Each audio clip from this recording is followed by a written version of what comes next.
My guest today is a numbers lover turned strategy powerhouse. She's the brain behind the Go Quarters community. She's the author of Unclip Your Wings and a passionate advocate for holistic living. Adebola, it's a pleasure to have you join me for this conversation. The pleasure is mine. Thank you. Thanks for the invite. I appreciate it. Thank you. Okay. So I'd love to start with your relocation journey. You were doing really well here in Nigeria before making the move to the UK.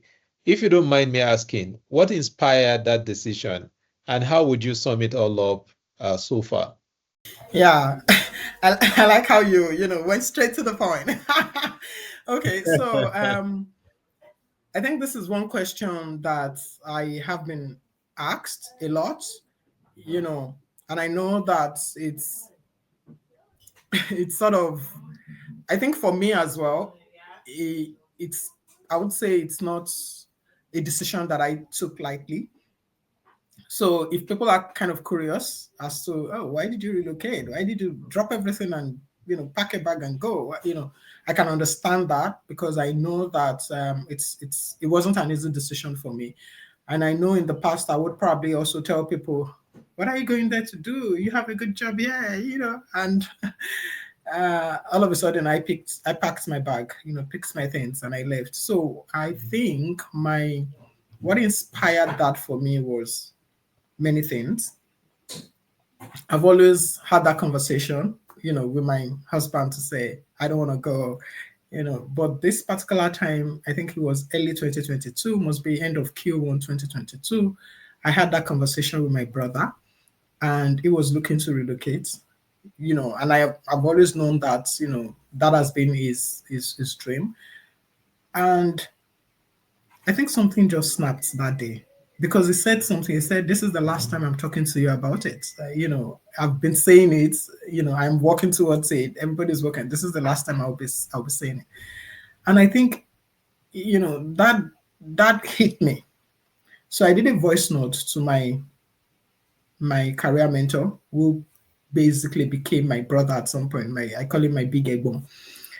And I just laid everything out to say, you know what, I like my job, at Dangote. My husband likes his job. We're doing well. We had just moved into our second house at that time. Things were moving well for us and all that. How do you think this would change my life? How do you think this would either improve or mess it up? And he did a voice note back and he actually supports, you know, the move. And everything he said on that call tied it around my career to say, you know what, you will always get a job.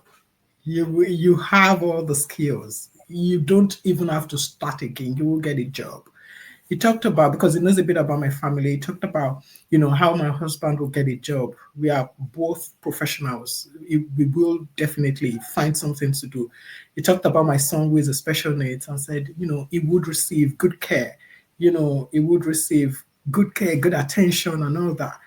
It just sort of put everything together for me. And I just thought, you know what, I'll give it a go. And I told my husband, and he was like, haven't I been saying it all this while? And I think the ease that came after that was a confirmation. I think for me, it was a confirmation that this is the right thing to do at this time because everything people found difficult, for example, my husband getting a job and all that, everything people found difficult. For us, we found it really easy. So yeah, I think that was it. It was a good, was it you know, easy decision? No. Is it a good decision? Absolutely. I think it has changed. It has grown me. Let me put it that way. A lot of things that I know now, a lot of opportunities, a lot of potentials, a lot of exposure that I never would have had if I didn't take a move. I have them now. So I think, generally speaking, I would say it's been a good move. So yeah, that's it. That's the story in a nutshell. Okay, thank you very much for sharing. I was looking through your profile on LinkedIn Hmm. and I saw you mention your love for numbers. You know, it began while you were, in your childhood, right? Where you Mm, will track mm, expenses, jot down mhm, costs, mhm, even doing math awards, right? So mhm. can you take us back to one point, in those early times where your passion for numbers really stood out for you? I think I've always been crazy about numbers. I I particularly just think is the next thing after agege bread. you know, I think I grew up knowing that I find numbers very very relatable. And that's why my best subjects when I was in school was mathematics, because there is no gray area. 2 plus 2 is always equals to 4. For English, they can say you're using past tense, you should use present tense, you're using there's always that thing about it. But with maths, it is always straightforward. So, and outside loving numbers, I just love to be accountable. I cannot tell for certain where that came from, but I know that every little thing, I like accounting for it. If you give me 10 naira, I would come back and tell you how I spent it to the last kobo. That has always been me. And I think it fueled also my choice of study. I didn't think twice before saying accounting because I just felt, because I have a natural strength, with numbers, I can actually, pull this off. I have a natural love for numbers, and I like also to, take accounts, keep records. I used to write a lot. I just like things being done in a certain way. I'm sort of meticulous. Yeah, let me put it that way. I'm sort of meticulous. And I knew I wasn't even going to be, a science student because I, I don't like things that are, how would I put it, that are too far fetched. When you tell me Isaac Newton's law, and I'm like, where do I even start from? So yeah, I think that was it. That was what fueled it for me. Your roots, right, in accounting, Hmm. to where you are now, Hmm. your leadership role now, strategy and Hmm. execution. Hmm. How did you start accounting? How did you get into accounting, first of all? And to where you are now, was it something that was gradual from accounting to the leadership role that you play now? Or was there a turning point that changed the course for you?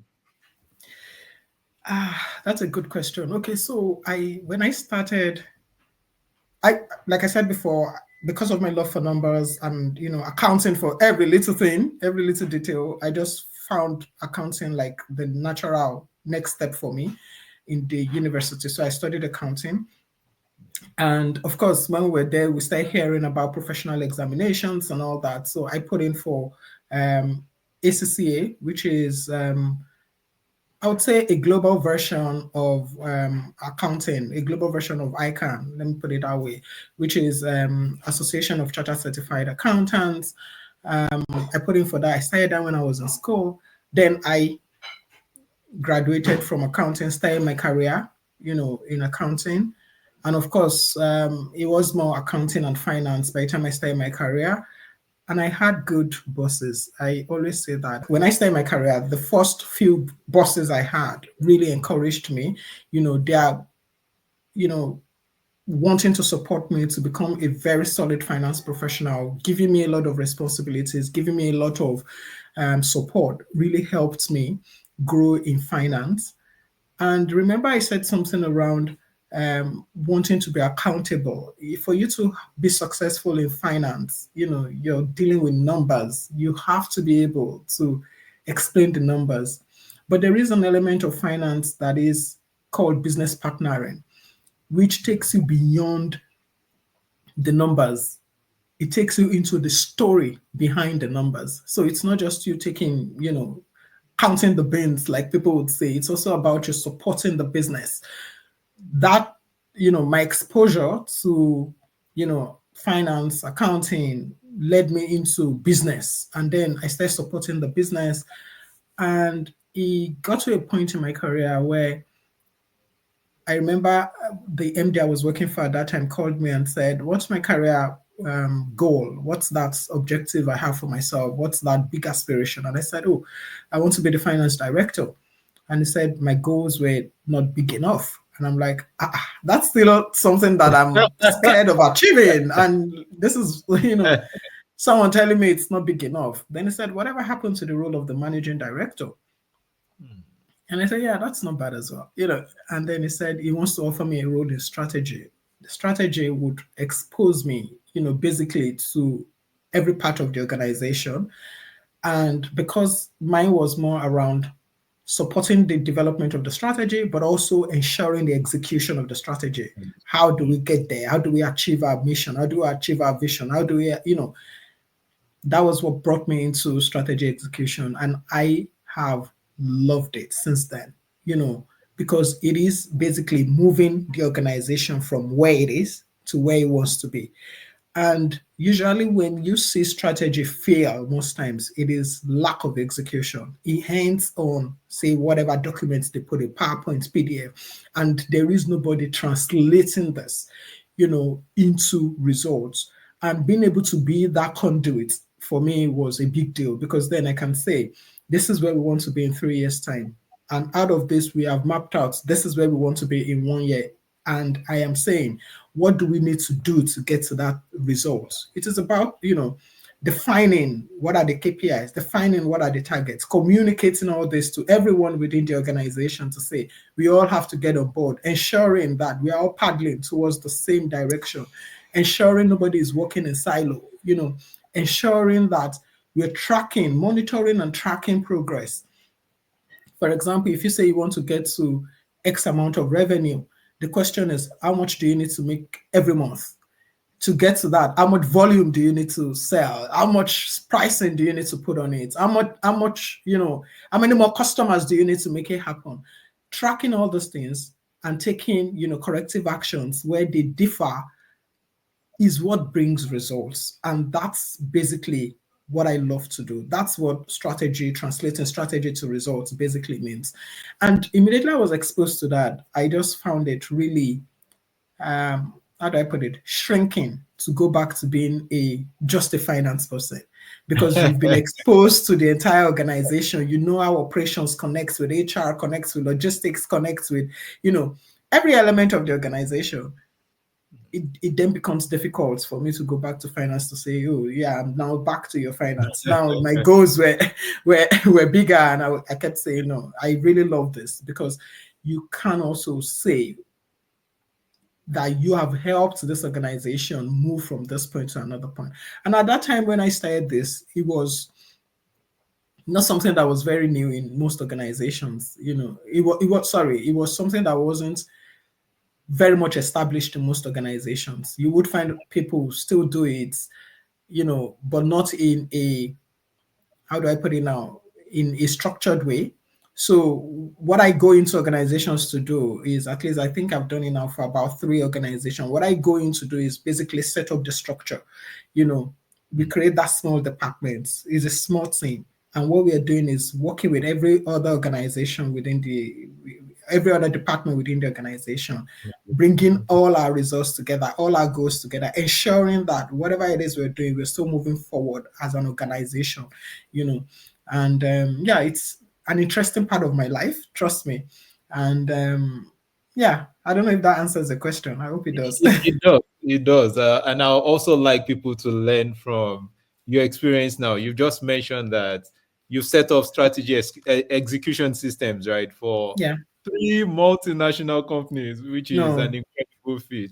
no, Now, no. Very exciting. can you share 1 or 2 challenges or challenging lessons that you've encountered, and perhaps one that you're really very proud of that made it all worth it for you?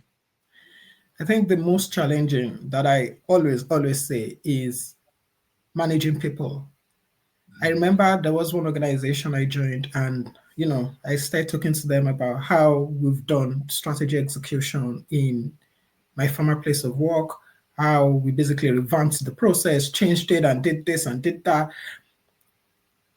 and that I've been brought into this new organization to set it up. And I was told, there's nothing new you're coming to do. We do all these things already, you know. it is sometimes very difficult to bring people on board with what you want to do. But I am happy that, most times when you start doing these things and people start seeing the results, they get on board. And there was an organization I joined where the BPMS, we call it BPMS, Business Performance Management System, where the BPMS was recognized as a best practice that should be adopted in all the operating countries. And this was something we started in Nigeria. So Wow. most times it is always difficult to get people on board. You have to explain it to them. You have to explain, and you have to sell it to them in a way that makes sense to them. For example, I would say, if I was talking to a director, for example, I would say, this is you having your department objectives on one paper, just one plain document. You see all your KPIs, you see all your targets, and you see how this, links up to the organizational objectives. And you can also say, you know what, it is not only sales that is contributing to this organization.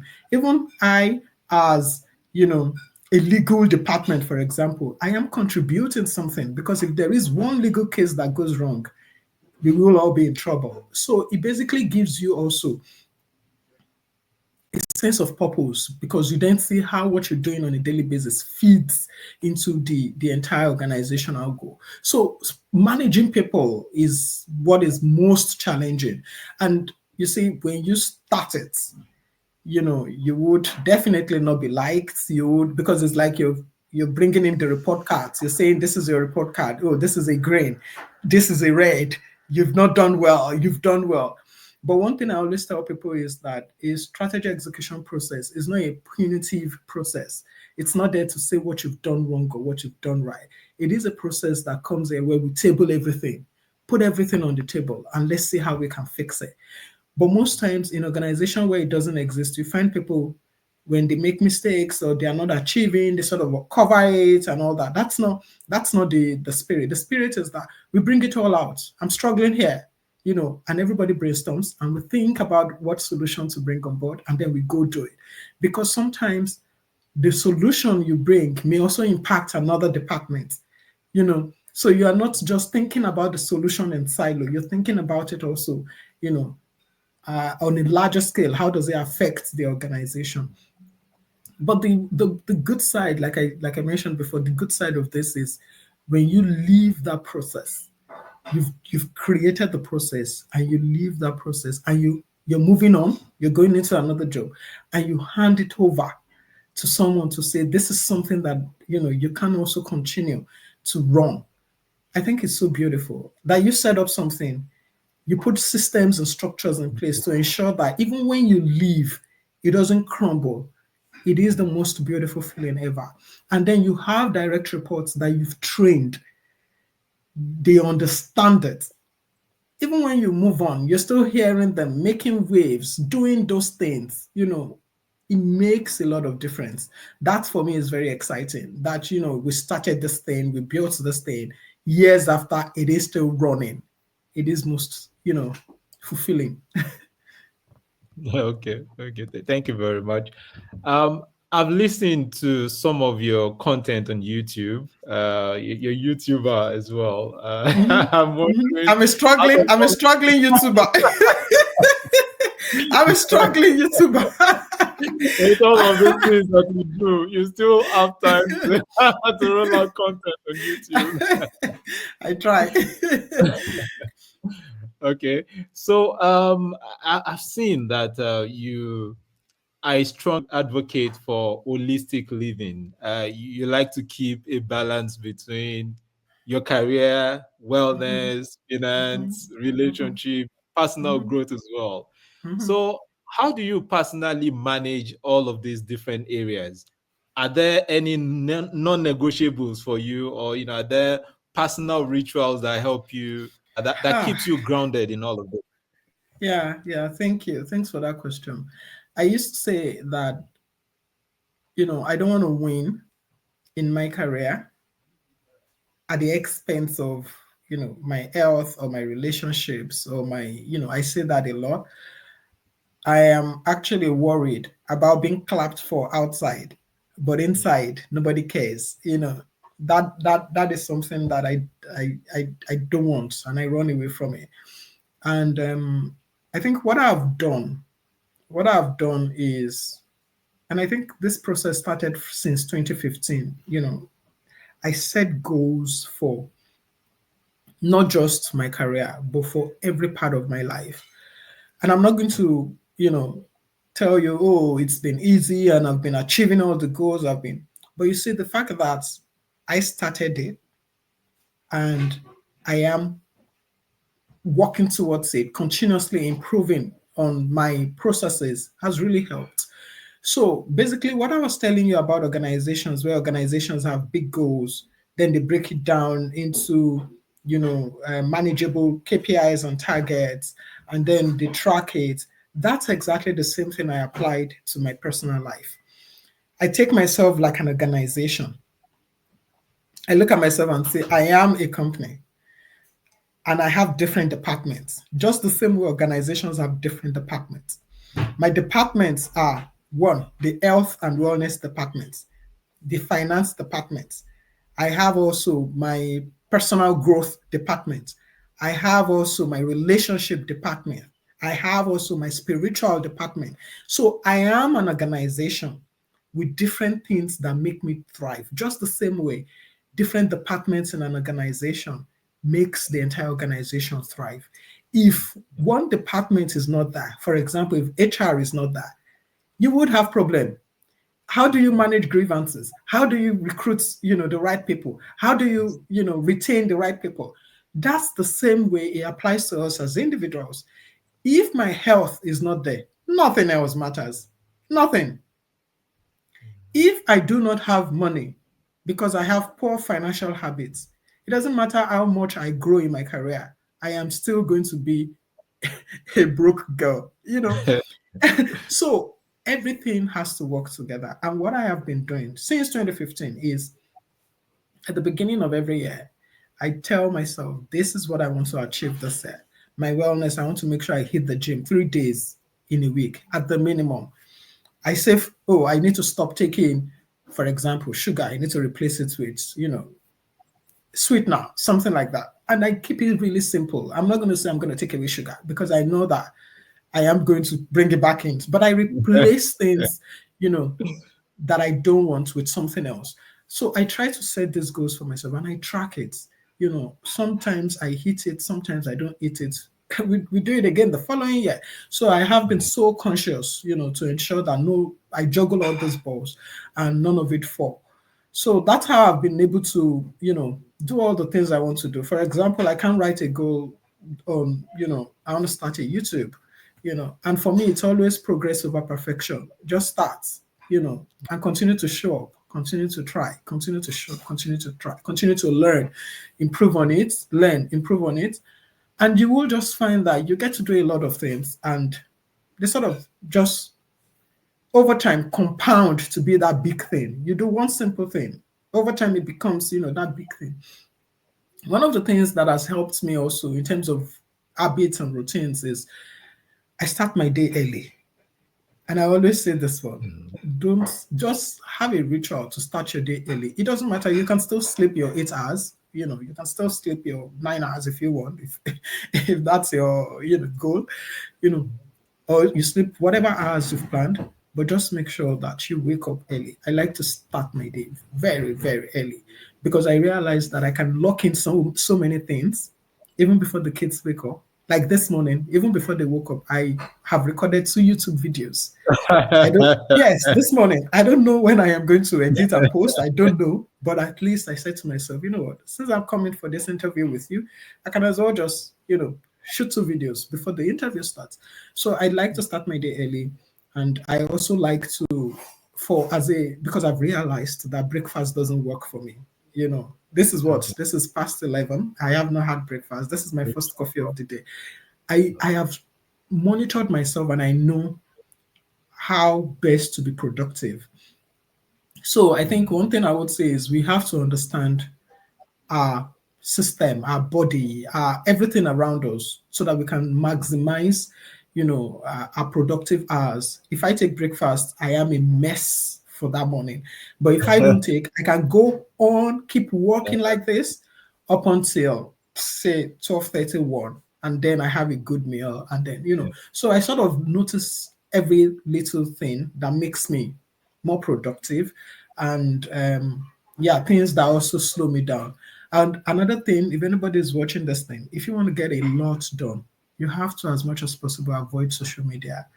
Honestly, if there is something, no, I'm not kidding you. If there is Yeah. something that steals away your time without you knowing, Knowing. that's it. Some days some people send me, because now I am hardly on Instagram, for example. Yes. So when they send me something there, I don't see it. So they send it to my WhatsApp. You see, the moment I click on it on my WhatsApp and it takes me there, I don't stop at that thing they've sent to me. Then I keep scrolling. Then I keep scrolling. Then I keep scrolling. Then I remind myself, you're a mess. You're a mess. Then,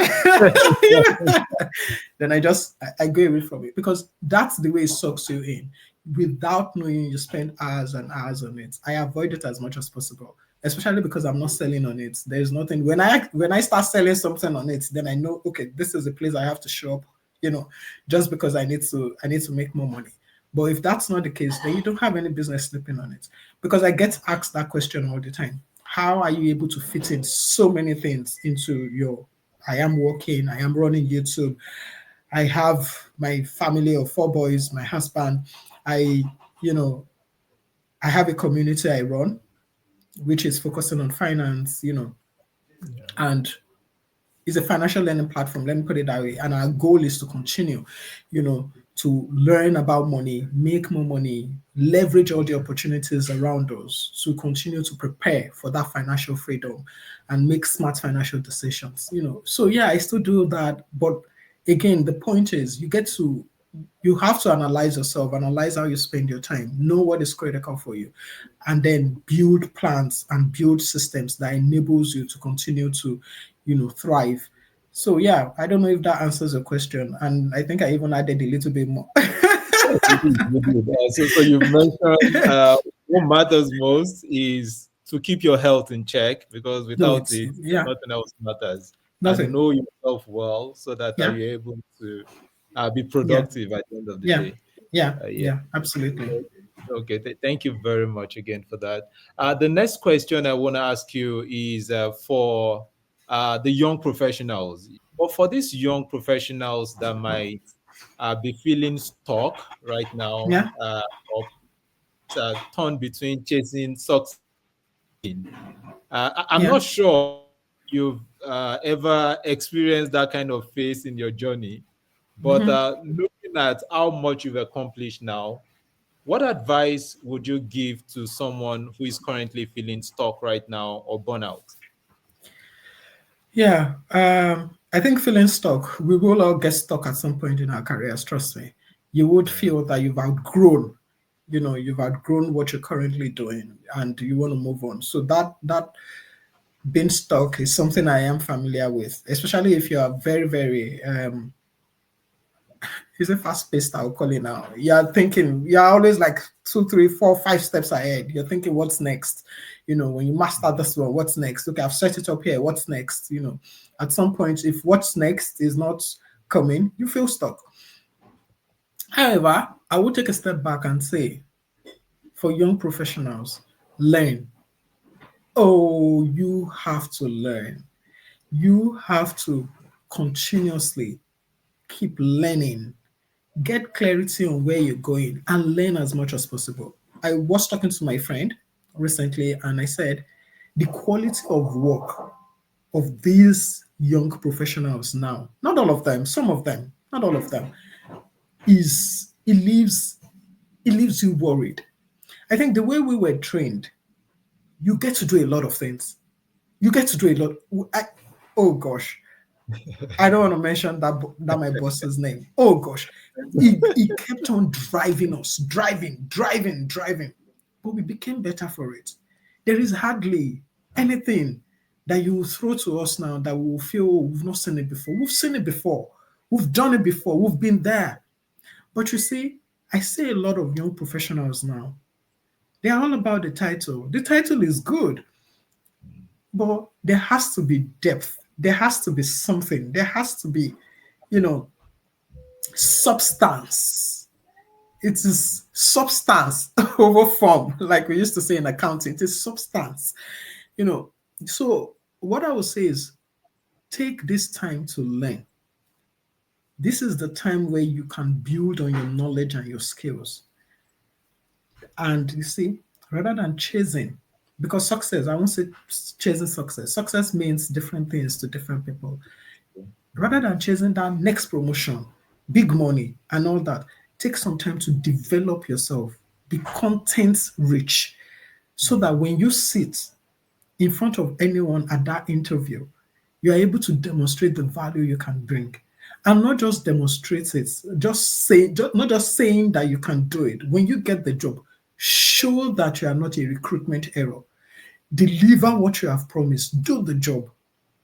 It adds up. It compounds.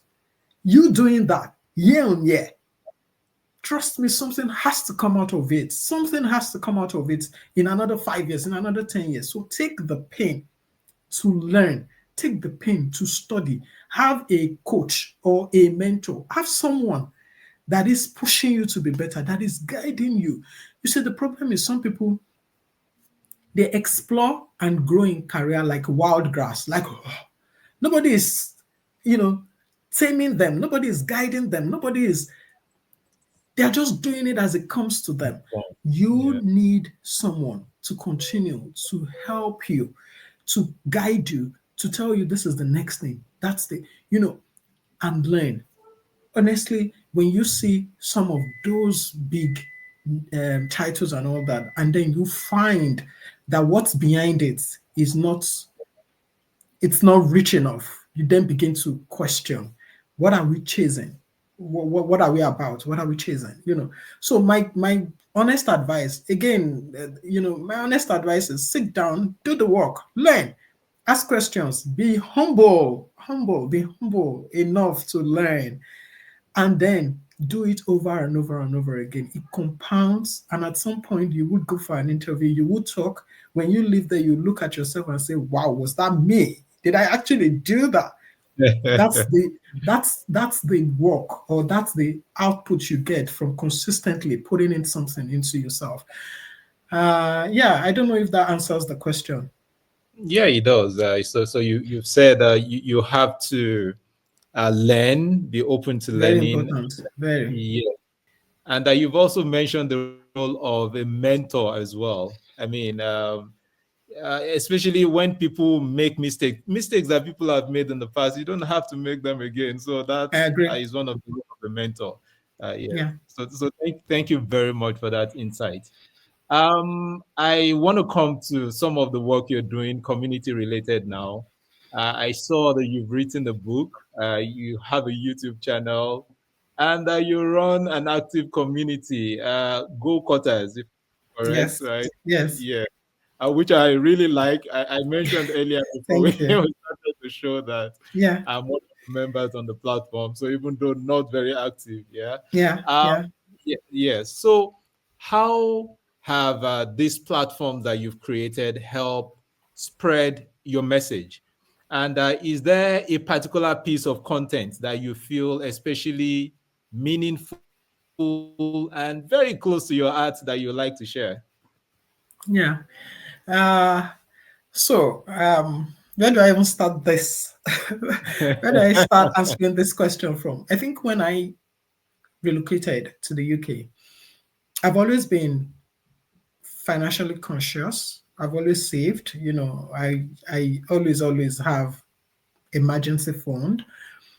But you see, relocating to a new country, one, it is very expensive, and two, it just gives you that money sense because you're starting from the beginning. You're starting again. You're basically in another terrain, in a new terrain. When I got here, I went through, okay, how do we then begin to make money in this community, in this economy? How do we settle in? How do we then I had a lot of questions surrounding mortgage, insurance, ISA, LISA, all those things. and I started researching it. I started researching it. I started researching it. Meanwhile, back in Nigeria, while I was still doing my career, I've always had a community. At that time, we call the community goal digger.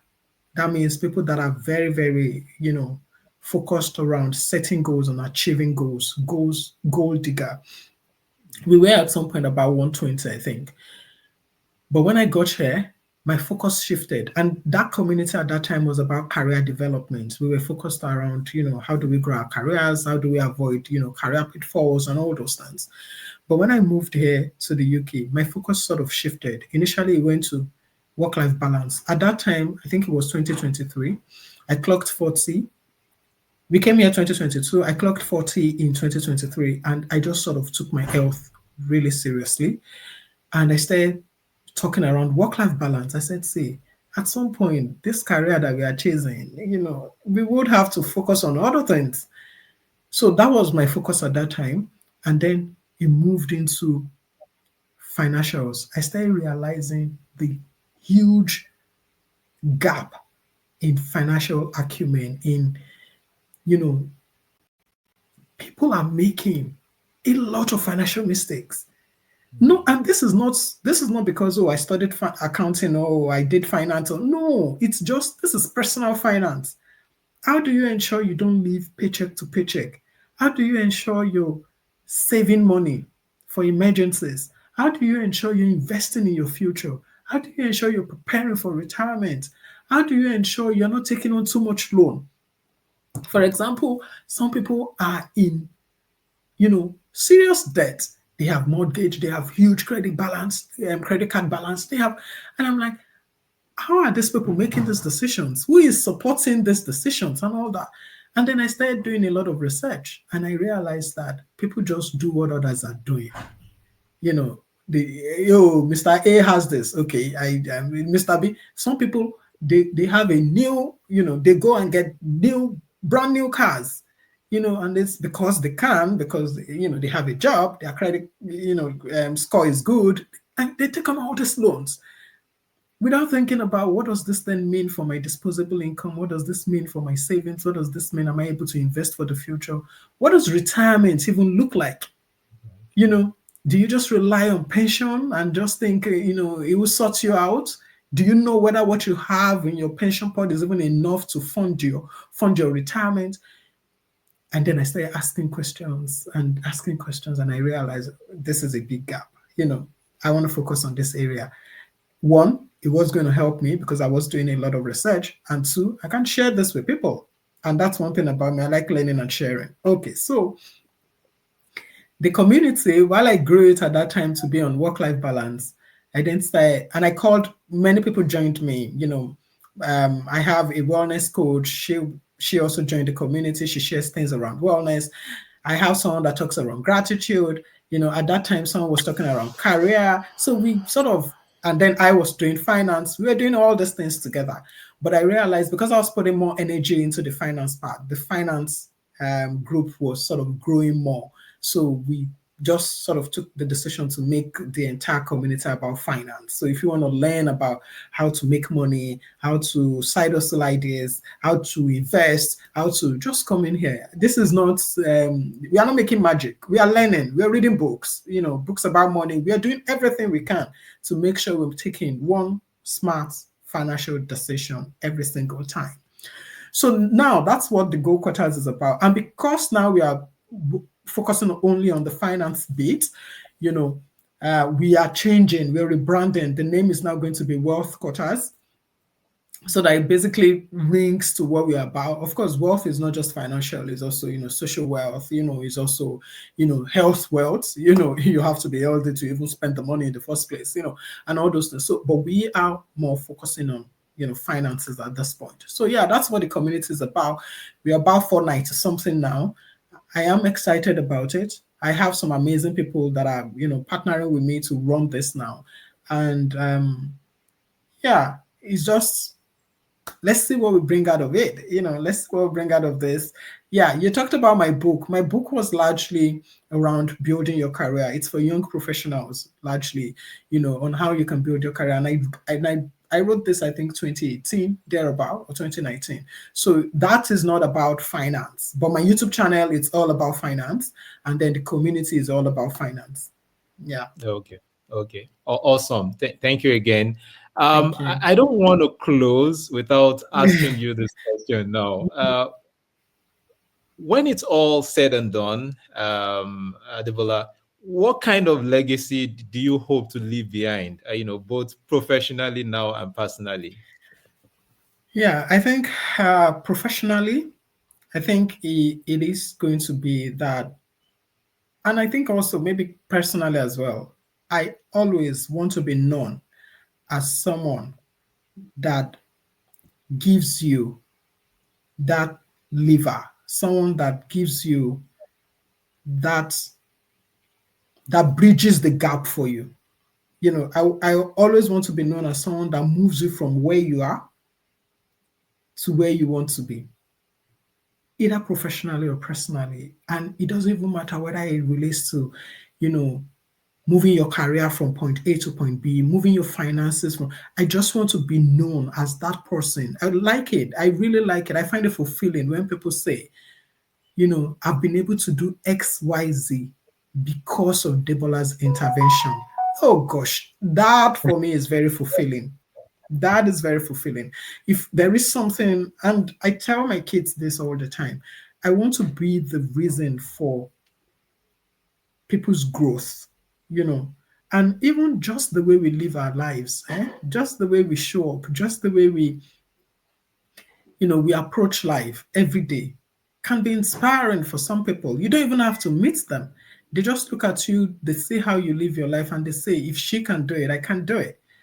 If she can do it, I can do it. And that alone for me gives me, and it also, apart from it being fulfilling, I think it gives me motivation as well, because I know some people are looking up to me. I know people are looking up to me and they want to, oh, how is she doing it? I also want to do it. It means I can never settle, because the moment I settle, they also think, you know what, even Debola did it and she couldn't. So who am I struggling? So it's motivating for me to keep going. And it's also fulfilling for me to see the impact that I'm making in people's lives. So for me, if there is anything I want to be remembered for, it is that I continue to strive to, you know, do better, be better, and also contribute to someone being better. Awesome. Awesome. Thank you very much My for sharing pleasure. your yes, your insights and your journey so very openly. So I'm certain Thank that you. anyone who listens to this will walk away inspired. So I deeply I hope appreciate so you too. making the time.